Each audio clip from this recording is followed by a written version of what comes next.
What's up guys, this is Coach Rene. So ngayong araw is mag-shoulder trap, especially kapag nagle-legs kayo, kailangan hindi lang basta legs ang wino-workout, kailangan buong upper body din. Kailangan malakas din yung upper body nyo guys. So let's go, samahan nyo ako.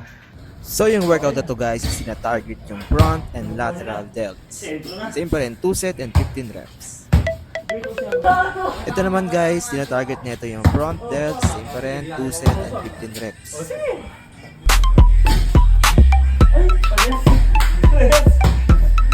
Ito rin guys, tina-target nito yung front delts, same pa rin, 2 set and 15 reps. Itong workout naman na to guys is tina-target yung lateral delts, same pa rin, 2 set and 15 reps. Ito naman guys, tina-target yung rear delts, same pa rin, 2 set and 15 reps. You have to do it left and right.